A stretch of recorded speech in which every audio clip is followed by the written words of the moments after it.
Jeg tror du må stå på akkurat der skrifta ikke er på den. Ja, men der kommer det en tekst etterpå. Ja, ok. Eller bilder. Nå må jeg ligge veldig lavt, da.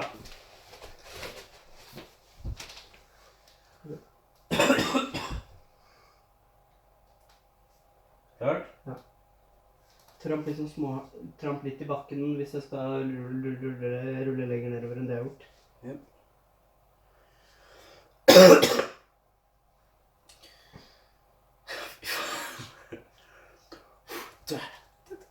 Hva sier læreren hvis du ser at du ser dere i den der?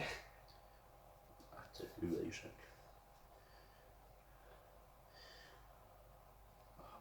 Og jeg har et sånn brain freeze, holdt jeg på å si. Det er noe annet.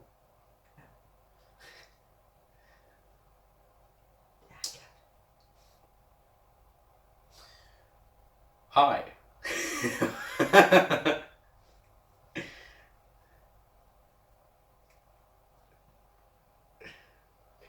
But today's topic is...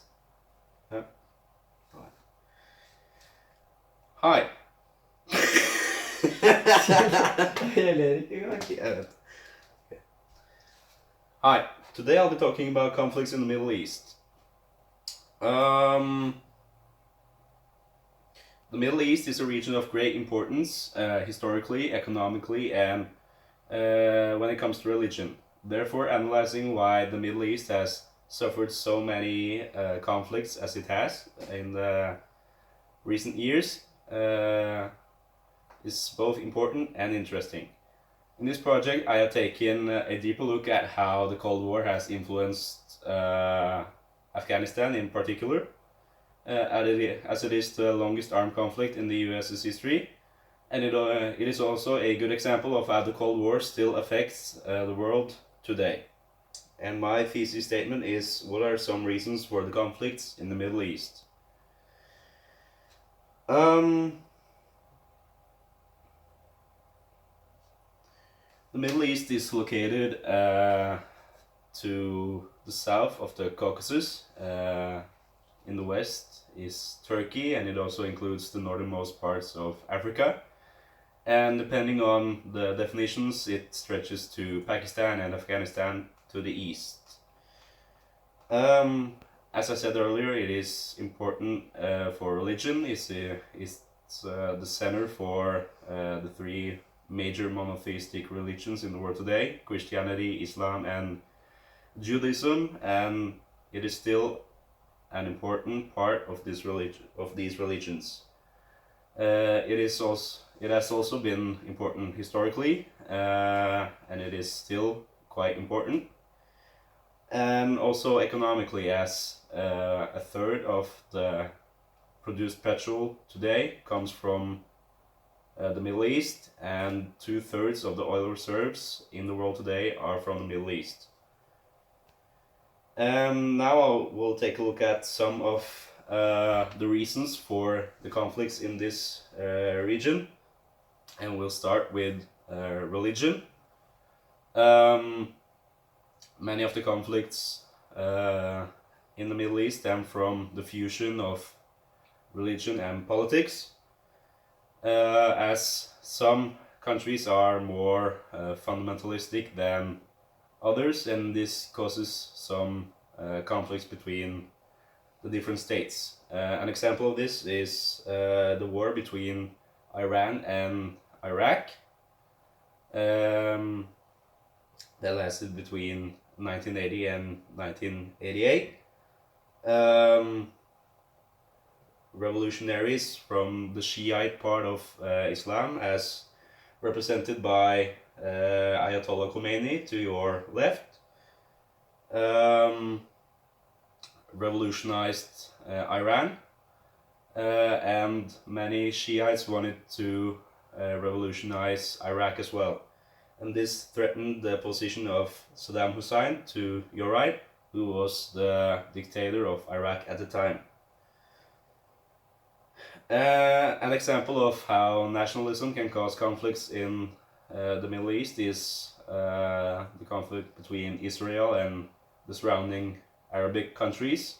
When Israel was established after the Second World War, this caused um, quite the conflict between Israel and the neighboring countries, especially as the Palestinians who were already in the area had to flee to the neighboring countries. But now to the main point of discussion, how the Cold War affected the Middle East and especially Afghanistan. In the 1970s, the US had gained major influence in many of the big countries in the Middle East, such as Egypt, Saudi Arabia, Israel, and Pakistan. And the Soviet Union didn't want to see the progression of capitalism, and so they wanted to keep their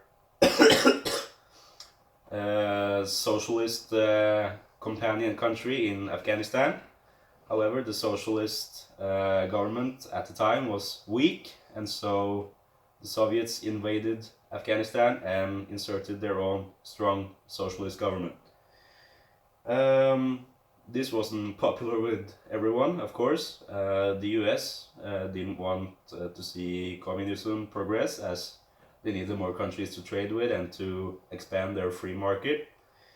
And so they trained resistance groups called the Mujahideen, along with some of their allies, including Saudi Arabia and Egypt. The Mujahideen were given weapons, resources, and battle training. And when the Soviet Union collapsed in the later stages of the 1980s, so did the socialist government. And as the US pulled out, they left a power vacuum, which unleashed a brutal and bloody civil war, which eventually ended with the rise of the Taliban, a fundamentalistic group who took over Afghanistan. Now, what effects did this have on the world after the incident? Well, the US had, through the Cold War, provoked many Arabic people, first of all, when they acknowledged and supported the establishment of Israel as a state, which, as I mentioned earlier, led to many conflicts. They also interfered in many different cases, for example, going to war with Iraq, which wasn't very popular, and they also left many of the Mujahideen behind. And some of the Mujahideen were collected from other Arabic countries, and they felt alienated in Afghanistan. And many were angry with the US. In addition, the globalization and the US's exertion of soft power led to what some fundamentalistic and conservative Muslims felt were sexualization and liberation of women, which they didn't want due to their religious views. And these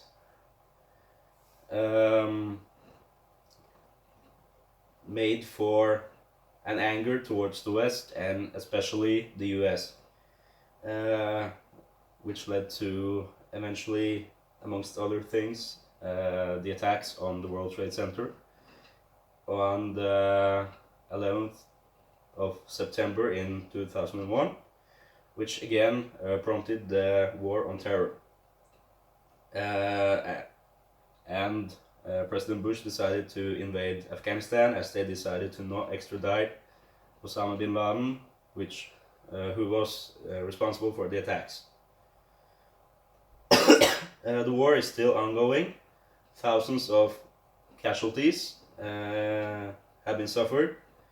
Afghanistan still lacks resources, and democracy is not in place. It is amongst the 25 least democratic countries in the world, according to the Economist Intelligence Unit, which goes to show how the war and the effects of the Cold War have affected the country to that degree.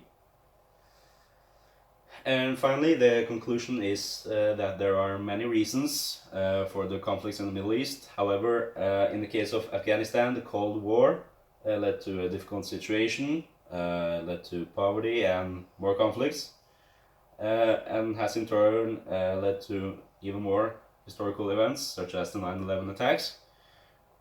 And in addition, it goes to show that globalization and soft power can cause anger in deeply religious countries. And these are the sources that I used. They are, amongst others, my history book, a book by an American political scientist, an acknowledged political scientist, and also a list of Wikipedia for the least democratic countries, which I fact-checked on another source. Thank you for your time. Yes. Jeg hadde et easter egg inni der, men det gikk så bra, så jeg var redd for at du skulle begynne å le av det. Hva da? Så du det ikke? Nei. Jeg bladde fort forbi det, for jeg ville ikke at du skulle se det, for det gikk så fint.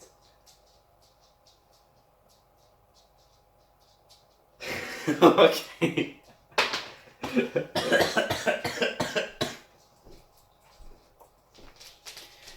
These are the views of my producer and not mine.